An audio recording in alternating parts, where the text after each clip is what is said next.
কৃষ্ণ কৃষ্ণ শুধু শ্রী কৃষ্ণ। যত ধনী হও, যত বড় হও, বেশি না হলেও বাবা 5 বাড়ির দরজায় গিয়ে তোমায় ভিখারি হয়ে দাঁড়াতে হবে। বেশি যদি না যাও তোমাকে গ্রাম ভিক্ষা করতে হবে না, কিন্তু 5 বাড়ির দরজায় তোমাকে আঁচল পাততে হবে। কারণ এটা কলিযুগ, আর কলিযুগের ভগবান হচ্ছে কাঙালের ঠাকুর, রাজ ঐশ্বর্যের ঠাকুর নয়। ভগবান দেখতে চাই ভক্ত যে আমার জন্য সেবার ব্যবস্থা করেছে, লজ্জা ঘৃণা ভয় 3 থাকতে গৌর গোবিন্দ নয়। তাহলে ভগবানকে যারা ভালোবাসবে, আমার আছি আমি দেব, এতে হবে না বাবা। বেশি না হলেও আমার প্রভুকে সেবা দিতে গেলে, কলিযুগের ভক্তদের হরিনাম সংকীর্তন করাতে গেলে 5 বাড়ির দরজায় বাবা ভিখারির মতো গিয়ে দাঁড়াতে হবে। ভগবান দেখতে চায় যে অহংকার মঞ্চ থেকে নেমেছে। তো যাই হোক, যে দাদা ভাই যে পরিবারে যারা মাধুকরী করে হোক আর যেভাবেই হোক হরিনাম সংকীর্তনের আয়োজন যে করেছে, কীর্তনের প্রারম্ভে আমার মনে হয় সর্বাগ্যে তাদের মতো ভক্তদের চরণে প্রণাম জানানো উচিত। কেন? তারা বুঝেছে বাবা, তারা জেনেছে এটা কলিযুগ। কলিযুগে যাগযজ্ঞ নয়, ব্রত পূজা নয়, ধ্যান তপস্যা নয়। চৈতন্য মহাপ্রভু বললেন, কেউ যদি বার ব্রত না করে তাতে অসুবিধা হবে না, কেউ যদি ধ্যান তপস্যা না করে তাতে অসুবিধা হবে না, কেউ যদি যাগযজ্ঞ না করে তাতে অসুবিধা হবে না। করলে ভালো। করলে কি হবে বাবা? করলে যে ভালো নয় তা নয়, করলে বাবা সোনায় সোহাগা। আর যদি কেউ নাও করে তাতে অসুবিধা না, কিন্তু কলির মানুষকে একটাই পদ অবলম্বন করতে হবে। সেটা কি? হরিরে নাম হরিরে নাম হরিরে নাম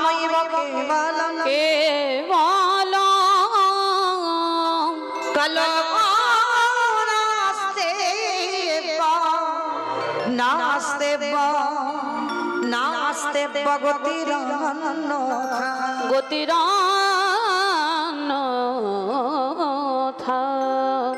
কলির মানুষের হরিনাম ছাড়া কোনো গতি নাই, কোনো গতি নাই, কোনো গতি নাই। আপনারা প্রশ্ন করবেন, মৌমিতা ও সব কীর্তনিয়ারা বলে, ও যত যত কীর্তনিয়ার মুখে কীর্তন শুনি, সব কীর্তনিয়া এসে একটাই কথা বলে, বলে হরিনাম শোনো, হরিনাম গাও, একাদশী করো, ভগবানের চরণে তুলসী দাও, তুলসী গাছে জল দাও। এছাড়া কলির মানুষের পথ না। কি মাইরা আমরা কীর্তনিয়ারা বলি না? যত যত কীর্তনিয়ার মুখে কীর্তন শুনবেন, ও সব কীর্তনিয়া বলবে হরি ছাড়া গতি নাই, কৃষ্ণ ছাড়া গতি নাই। ভাগবত পাঠক ঠাকুর যদি পাঠও করে, পাঠেও বলবে হরি ছাড়া গতি নাই। কিন্তু মা আমরা বলবো আর আপনারা শুনে বাড়িতে চলে যাবেন, হবে না। একটু হৃদয়ঙ্গ করতে হবে। এই যে আমরা বলছি হরি ছাড়া গতি নাই, কৃষ্ণ চরণ ছাড়া গতি নাই, সত্যি কি গতি আছে মা? যে যত বড় ধনী হও না কেন, যার যত টাকা থাকুক না কেন, যার যত অর্থ থাকুক না কেন, কেউ যদি সারা জীবন দিল্লি বম্বে কাটায়, কেউ যদি সোনার পালঙ্কে ঘুমায়, কেউ যদি টাকার বিছানায়ও ঘুমায়, তবু মনে রাখতে হবে মা, শেষের দিনে এরা তোমার আপন কেউ নয়। যারা গীতা ভাগবতী জ্ঞানী এখানে বসেছেন, যা যা কিছু জগতে দেখছো মা, সব অনিত্য। যেটা আজকে তোমার আছে সেটা কালকের অন্য কারোর হয়ে যাবে। আর চিরস্থায়ী যদি হয় একটাই সম্পদ, সেটা হলো আমাদের গৌর গোবিন্দ চরণ। আর যা যা কিছু দেখছো সব অনিত্য, যেটা আজকের আমার সেটা কাল অন্য কারো। তাহলে মা শেষের দিনে যে যাই করি না কেন, শেষের দিনে সাথী হবে আমাদের কর্মফল। এইটার দিকে মা খুব লক্ষ্য রাখবে। জানালা দরজা বন্ধ করে একটা কর্ম করলাম বাবা, জগতে কেউ তো জানলো না, কেউ তো বুঝলো না, কিন্তু যে জানবার মালিক বাবা খাতা কলম নিয়ে বসে আছে। তাহলে প্রত্যেকের আমাদের মনুষ্য জীবনে কর্তব্য বাবা, যে যার কর্মের দিকে খেয়াল রাখা। আমি কি কর্মটা করছি? কারণ শেষের দিনে আমার কর্ম তো হবে সঙ্গী বাবা। কতদিন সাধু সঙ্গ করেছো, কতদিন গুরু চরণ আশ্রয় করেছো, কতদিন ভক্ত সঙ্গ করেছো, কতদিন তুমি হিন্দু ধর্মের মানুষ হয়ে, সনাতন ধর্মের মানুষ হয়ে আমার হিন্দুত্বটাকে বজায় রাখতে শিখেছো। তুমি সনাতন ধর্মের মানুষ হয়ে তুমি আমার ধর্মটাকে আঁকড়ে ধরে বসে থাকতে শিখেছো। তুমি সমাজের মানুষ হয়ে কতটুকু সমাজের কাজে লাগতে পেরেছো। এই ভালো ভালো কর্ম বাবা আমার শেষের দিনে সাথী হবে, তাই না? যেমন দেখেন রামচন্দ্রকে সরযূ নদীর জলে প্রাণ ত্যাগ করতে হলো। ভগবান কৃষ্ণচন্দ্রকে ভাগবত বললেন 125 বছর বয়সে প্রভাসের তীর্থে জরাবধির হাতে প্রাণ ত্যাগ করতে হলো। চৈতন্য মহাপ্রভুকে 48 বছর বয়সে বাবা জগন্নাথ ধাম পুরী ধামে দেহ সম্বরণ করতে হলো। তাহলে ভগবান নিজে নিজেকে ছেড়ে দিল না, আর আপনারা আমরা তো তুচ্ছ মা, আমাদের ছেড়ে দেবে মনে করেছ? কিন্তু একটা কথা ভেবে রেখেছেন বাবা, 84 লক্ষ জনই জনম আমাদের, 80 লক্ষ জনই ফেলে এসেছি সবাই। যারা যারা দাঁড়িয়ে আছেন, বসে আছেন, আমি কীর্তনিয়া সম্প্রদায়, 80 লক্ষ জনই 80 লক্ষ বার আমাদের জন্ম হয়েছে। পোকামাকড় হলাম, কীট পতঙ্গ হলাম, গাছপালা হলাম, নদ নদী কত কিছু হলাম, 80 লক্ষ বার। আর সেটা পার করে আমাদের দেবী দুর্লভ মানব জন্ম হতেও তো পারে মা, এই জন্মটা হয়তো শেষ, এই জন্মের পরে হয়তো আমরা গৌর গোবিন্দ চরণ প্রাপ্তি পাবো, হতেও তো পারে। কিন্তু আমাদের এই জন্মটাকে বলছে দুর্লভ জন্ম। পশু পাখি ওদের জন্মটাকে দুর্লভ বলছে না, মানুষ জাতিটাকে দুর্লভ বলছে। কেন? পশু পাখি খায়, আমরা মানুষ জাতিও খাই। পশু পাখি তারা সন্তানের জন্ম দেয়, আমরাও মানুষ দিই সন্তানের জন্ম। পশু পাখিরা ঘুমায়, আমরা মানুষ জাতি আমরাও ঘুমাই। পশু পাখিরা সকালবেলা হলে খাবারের অন্বেষণে বেরোয়, আমরা মনুষ্য কুলে জন্ম নিয়ে আমরাও তো রোজগারের জন্য সকালবেলা সবাই বেরোই। তাহলে ওদের সঙ্গে আমাদের একেবারে হুবহু মিল আছে। তথাপি বাবা ওদের জন্মটাকে দুর্লভ বলছে না, আমাদের জন্মটাকে দুর্লভ বলছে কেন? পশু পাখিদের দুটো নয়ন দিয়েছে বটে, আমার ভগবানকে দেখিবারে জন্ম। পশু পাখিদের দুটো কর্ণ দিয়েছে বটে, ভগবানের বংশীর রণামৃত শুনবারে জন্ম। পশু পাখিদের দুটো ডানা দিয়েছে তার কাছে যাবারে জন্য। পশুদের আমাদের থেকে এক্সট্রা দুটো চরণ বাড়াইয়ে দিল। তাহলে আমাদের সঙ্গে তো মিল আছে, আমাদের থেকে বেশি দিয়েছে ওই কম নয়। তথাপি ওদের জন্মটা দুর্লভ নয়, আমাদের জন্মটা দুর্লভ কেন? পশু পাখিদের বদনে দিয়েছে বটে, ওই বদনে দিয়ে হাম্মা হাম্মা রবি ডাকতে পারে। সেবা করবার মতো তারা বদনে পেয়েছে বটে, কিন্তু এই পক্ষী কুলে জন্ম নিয়ে, পশু কুলে জন্ম নিয়ে তারা বলতে চায় বাবা, কিন্তু বলতে পারবে না। কেন? সবকিছু করবার জন্য সবটাই পেল, কিন্তু হরি বলবার মতো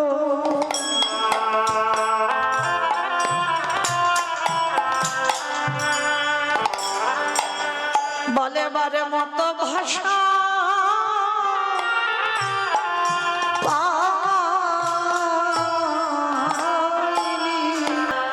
শিশুকালে কৃষ্ণ ভজে কৃষ্ণ পাবার আসে, কৃষ্ণ পাবার আসে।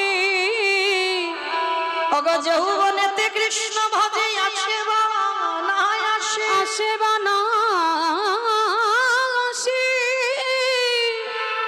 অগ বৃদ্ধ কালে কৃষ্ণ ভজে জমে রহ তর আসে। মায়েরা এই জায়গাটা খুব মন দিয়ে শুনবেন। আপনারা সবাই জানেন, আমি একটু মনে করাচ্ছি মাত্র। শিশুকালে কৃষ্ণ ভজে কৃষ্ণ পাওয়ার আসে, যৌবনেতে কৃষ্ণ ভজে আসে বানায় আসে, বৃদ্ধকালে কৃষ্ণ ভজে জমের তর আসে। মহাজনেরা বলছেন ভজন যদি করতে হয় সকাল সকাল নেমে পড়ো, সকাল গড়িয়ে যদি বিকাল হয়ে যায় আর গৌর ভজন কৃষ্ণ ভজন হবে না। তাহলে একদিকে বলছে সকালে ভজন করো, একদিকে বলছে বাবা কুড়ি ফুল গোবিন্দ সেবায় লাগে না। ভালো করে বুঝবেন দেহতত্ত্বের কথা। একদিকে বলছে সকালে ভজন করো, আর একদিকে বলছে কুড়ি ফুল গোবিন্দ সেবায় লাগে না। কে গো মায়েরা, ছোটবেলায় যখন কুড়ি ফুল তুলে জলে ভিজিয়ে রাখতাম ঠাকুমারা বকাবকি করতো না, তাই না দিদি? এই কুড়ি ফুল গোবিন্দ সেবায় আর লাগবে না, এটা দিতে নেই। কুড়ি অবস্থায় গাছ থেকে কুড়ি তুলতে নেই। আর কুড়ি ফুল সম আমাদের দেহতত্ত্বে বাল্যকাল। ছোট ছোট বাচ্চারা দেখবেন কীর্তন আসরে আসে, বাবা মা এসেছে, দাদু ঠাকুমা এসেছে, সঙ্গে সঙ্গে এলো। কিন্তু বাবা ওই ছোট বাচ্চাদের কি অভিজ্ঞতা আছে? কীর্তন বিষয়টা যে কি ওদের কি অনুভূতি আছে? কারণ বাবা আমরা তো সেই ধ্রুবের মতো ছেলের জন্ম দিতে পারছি না, আর প্রহ্লাদের মতো ছেলের জন্ম দিতে পারছি না। বাবা হলো বীজ, মা হলো ক্ষেত্র বা মাটি। বীজ বপন করা হলো, এই মাটিটা যদি নোনা লেগে যায় মা মাটির ফসল জীবনে ভালো হবে না। আমার কোন মাটির কথা বলছি গো? তোমার এই এলাকার মাটি মা মাটি। বেশ, সবার আগে মনে রাখতে হবে শিক্ষা পাঠশালায় দেয় না, শিক্ষা গুরুদেব দেয় না, শিক্ষা তো দেয় যে যার ঘরের মা। মা গুলো যদি ভালো হতো বাবা, এখনকার দিনে আমরা মারা তো ভালো নয়। ওই জন্য বাবা একটা নেতাজির মতো ছেলের জন্ম হচ্ছে না, একটা ক্ষুদিরামের মতো ছেলের জন্ম হচ্ছে না, একটা বিদ্যাসাগরের মতো ছেলের জন্ম হচ্ছে না, একটা বিবেকানন্দের মতো ছেলের জন্ম হচ্ছে না। কেন হচ্ছে না? এখনকার দিনে আমরা মাটিগুলো ভালো নয়, আগাছা কুগাছাই ছেয়ে গেছে, তাই তো ফসল ভালো হচ্ছে না। কিন্তু মাটি যদি ঠিক হয় তাহলে বাবা এই জন্মে ধ্রুবের মতো ছেলের জন্ম হয়, এই জন্মেও প্রহ্লাদের মতো ছেলের জন্ম হয়। কারণ আমরা সেই সংস্কারটা দিতে পারছি না, তো তাই তো হচ্ছে না। তাহলে ধ্রুব প্রহ্লাদ কুড়ি বেলায় সেবায় লেগেছিল, কিন্তু কলিযুগে বাবা কুড়ি ফুল সেবায় লাগছে না তো। আর বাসি ফুল তো লাগবেই না। কি গো মাইরা, দেহতত্ত্বে বাসি ফুল কোনটা গো? দন্ত পড়ে যাবে, কেশ পেকে যাবে, চামড়া গুলো আলগা হয়ে যাবে, এ ফুল গোবিন্দ সেবায় লাগে, এ ফুল গোবিন্দ সেবায় লাগে না। স্নান করে আহ্নিক করতে বসবে বাবা, শরীর অলস, কিছু ভালো লাগবে না। বারবার জপের মালাতে জপ করতে যাবে, বারবার ঘুমিয়ে পড়ে যাবে। একটু কীর্তন ভালো লাগছে, হয়তো বসবার ইচ্ছা, কিন্তু বসতে পারবে না বাবা, কোমরে ব্যথা। এ ফুলটা গোবিন্দ সেবায় লাগবে না। তাহলে সেবা দেবে কোন ফুল? যে ফুলটা আজকের গাছে ফুটছে, আর আজকের এর ফোটা ফুল সম যৌবন কাল। আমি বলছি না মা, আমার গোবিন্দ রাধারানীর চরণ দুটো ধরে বলল, রাধে ভক্তের যৌবন বড়, যৌবন বড় ভালোবাসি, বলে ওগো রাধে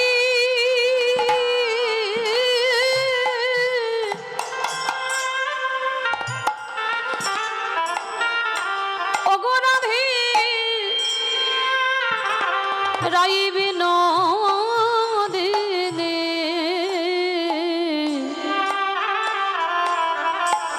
ভক্তের যৌবন বড়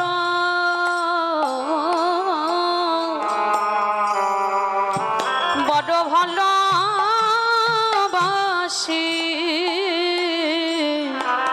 আমাইরা কোন যৌবনের কথা বললো গো? যেদিন আমাদের দুটো হাত গোবিন্দের কাজে লাগাবে, গোবিন্দ সেবার কাজে লাগাতে পারবে, যেদিন তোমার দুটো গোবিন্দের স্থানে যেতে পারবে, যেদিন পরিষ্কার জিহ্বায় কৃষ্ণ নাম উচ্চারণ করবে, যেদিন তুমি কর্ণমূলে পরিষ্কার কৃষ্ণ নাম শুনতে পাবে, যেদিন জিহ্বায় কৃষ্ণ নাম বলতে পারবে, যেদিন তোমার 10 ইন্দ্রিয় গোবিন্দ সেবার কাজে লাগবে, সেই সময়কালটাকে বলছে আমার গোবিন্দ যৌবন কাল। আর যার জন্য গোবিন্দ আমার যখন ব্রজ ছেড়ে মথুরায় চলে গেল না, 100 বছর রাধারানী কেঁদেছিল। আর কেঁদে কেঁদে কি বলেছিল জানেন? সজনী রে, আমারে গোবিন্দ মথুরায় চলে গেল, যেদিনই আমার গোবিন্দ কোনদিনে যদি ব্রজধামে ফিরে আসে, বলে বলে ললিতা আমি কি দিয়ে গোবিন্দে আমি সেবা দিব? আমার যৌবনে যদি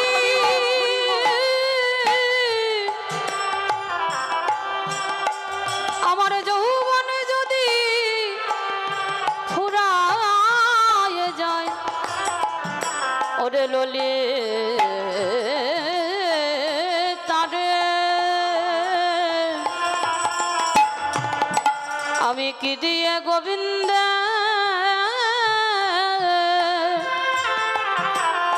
বলে বলে সেবা করিব।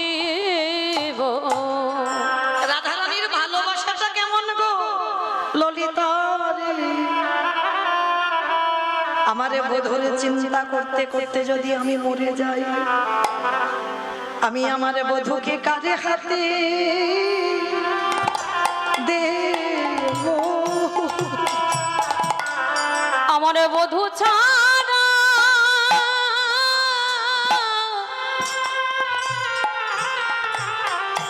আমার বধূ ছাড়া আমার যে আর কে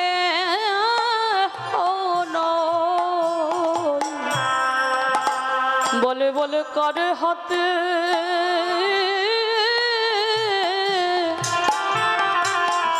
দেব। ওরে কে করবে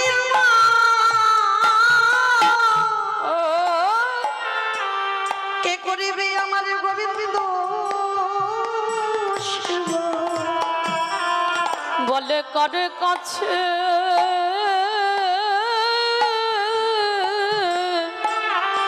দেব।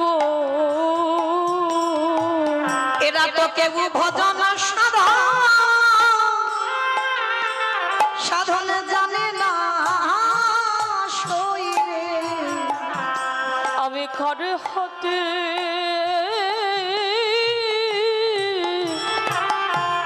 দেব। তাহলে মায়েরা ভগবান একটু ভালোবাসার কাঙাল। ভগবান বলে না আমায় মোটা মোটা রজনীগন্ধার মালা দিয়ে সাজিয়ে দাও, ভগবান বলে না আমায় দামি দামি পোশাকে সাজিয়ে দাও, ভগবান বলে না আমায় শ্বেত পাথরের মন্দির গড়ে দাও। তবে বাবা ভগবানের লোভ নেই বলা ভুল, ভগবানের লোভ আছে। কিসের লোভ জানো? ওরে কলি রে জ্ঞানন্ধজি, সারাদিন তোরা সংসারে থাক, কিন্তু সারা দিনের মধ্যে একটু আমার চরণে বসে যদি একেবারে নয়ন জলে খাই মনোবাক্যে, যদি একজন ভক্ত বলতে পারে কৃষ্ণ তোমার হলাম বলে, আমি ভগবান পৃথিবীর যে প্রান্তে থাকি না কেন ভক্ত যদি একেবারে কাঁদা প্রাণে ডাকে আমি ছুটে আসি ভক্তের দাগে। যে জনে নয়নে তাই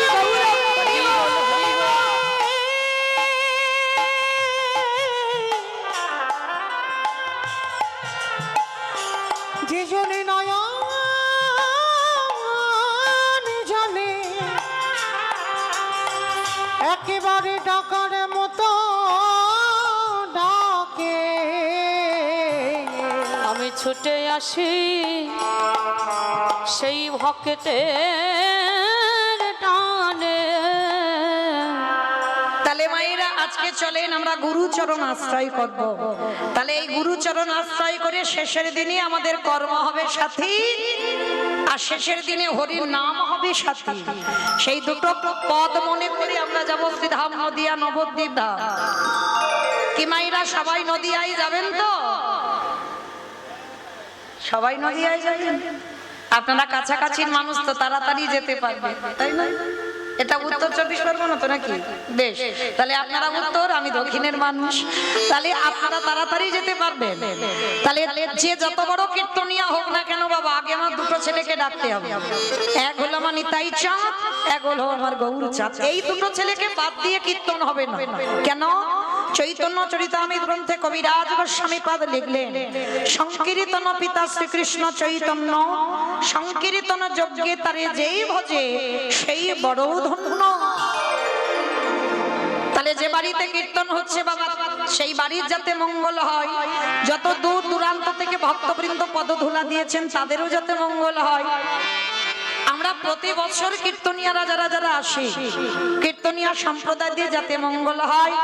যত দূরে মাইকে ধ্বনি যাচ্ছে তত দূরে যেন মঙ্গলময় হয়। কেমন? তার জন্য আমার দুটো ছেলেকে ডাকতে হবে। আমার নয়, আমাদের। আমার বললে বাবা আমার ব্যক্তিগত হয়ে যাচ্ছে, আমাদের ছেলে, তাই না? তাহলে চলেন মা নবদ্বীপে গিয়ে দেখবো সত্যতে নারায়ণ, ত্রেতাতে রাম, দাপরে কৃষ্ণ, আর কলিতে হলেন শ্রীকৃষ্ণ চৈতন্য মহাপ্রভু। যুগ ধর্ম প্রবর্তক নাম সংকীর্তন, চারি ভাব ভক্তি দিয়া নাচাই ভুবন।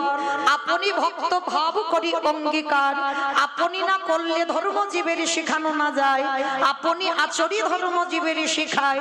এই তো সিদ্ধান্ত গীতা ভাগবতে গায়। এই মতো কলিকালে প্রথম সন্ধ্যায় অবতীর্ণ হলেন কৃষ্ণ, আপনি নদী আয়। গীতায় গৌর হরি বল, হরি বল। তাহলে চলেন, কৃষ্ণ যে নদিয়ায় গৌর হলো, যেদিন এসেছিল সেদিন নবদ্বীপের অবস্থাটা কেমন ছিল জানো? বৈষ্ণব মহাজনেরা পদ লিখছে বাবা, কত সুন্দর কথা। ওগো জয় জয়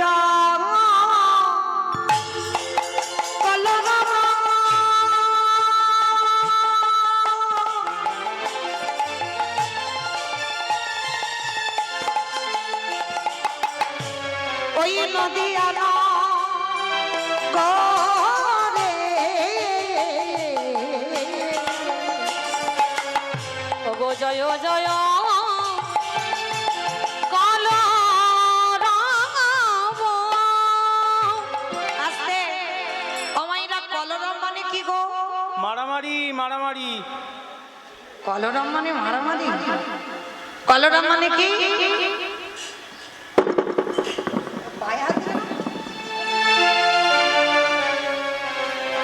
আমাইরা কলরব মানে কি?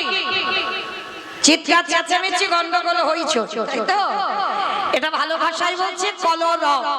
কেমন? তো মাইরা, যেখানে হয় হরি নাম সেটাই হয় নবদ্বীপ ধাম, যেখানে হয় হরির নাম সংকীর্তন সেটাই হয় মধুর মধুর বৃন্দাবন।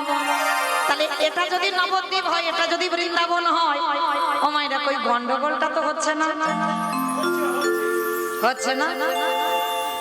আমার এই দেখবেন একটা হরিবাসরে গুনগুন গুনগুন একটা আওয়াজ হয়, মানে একটু অনেকদিন পরে এক জায়গা হয়েছে না, একটু গল্প গুজব হয় না, এটা গুনগুন আওয়াজ হয়। কিন্তু মহাপ্রভু বললেন এই গুনগুন আওয়াজটা এটা কলরব না। মহাপ্রভু যেদিন এসেছিল সেদিন একটা কলরব হলো। কোন কলরব? না শঙ্করধ্বনি, উলুধ্বনি। আর যাদের যাদের হাত দুটো এসেছে, যাদের আসেনি বলবো না, কিংবা সবার হাত আছে তো? যাদের আছে কই একবার দেখিয়ে দেন। নিতাই গৌর প্রেমানন্দে হরি বল, হরি বল, হরি বল। ওই এবার একটু প্রেম সে একটু উলুধ্বনি তোলেন। ওগো জয় জয় মা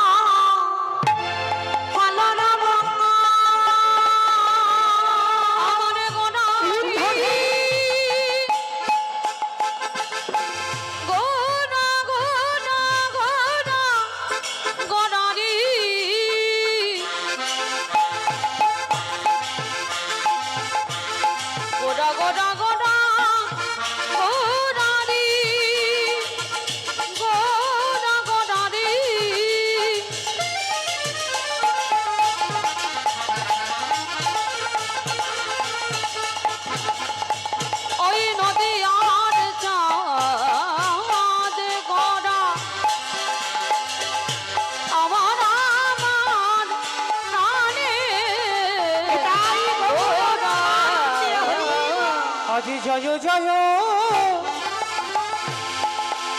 কালো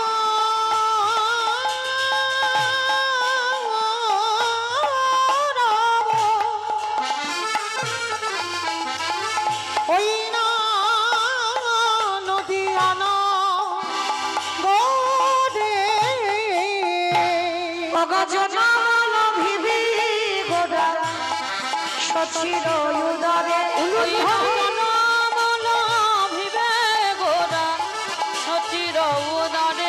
ওই না জনমলা ভিবে গোধা সচির উদরে আমার নবী আপনি গো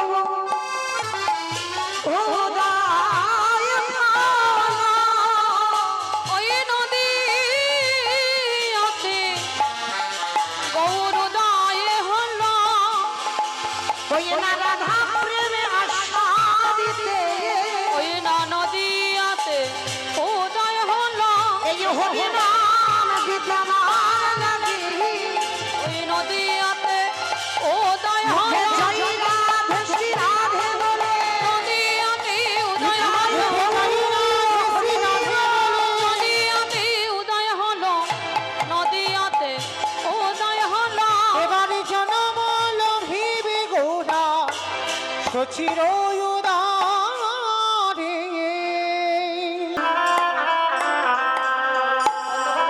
ওরে নয়ন দিল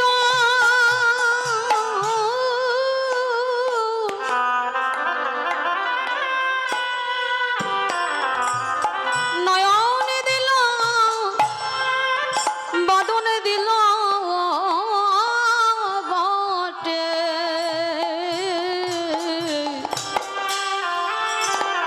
কিন্তু হবি বলবার মতো মতো ভাষা দিল না গৌর হরি বললেন ওরে কলির জ্ঞানের অন্ধজি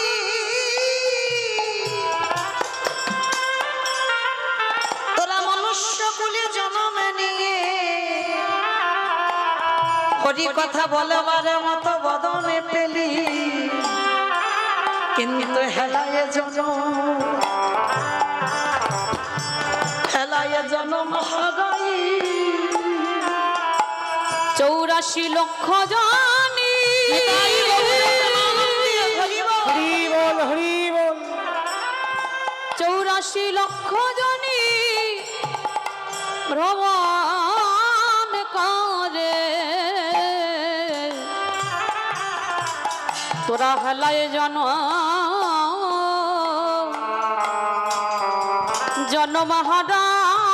জন্মহারাইলে তোরা চোখে থাকিতে সবাই অন্ধ হলি একেবারে হরি বলি কাঁদিলি না রে আমাদের কারোর গৌরী ভজন হলো না হরি বলে বলে এইভাবে না আমরা শুধু এলাম খেলাম ভব ছেড়ে চলে গেলাম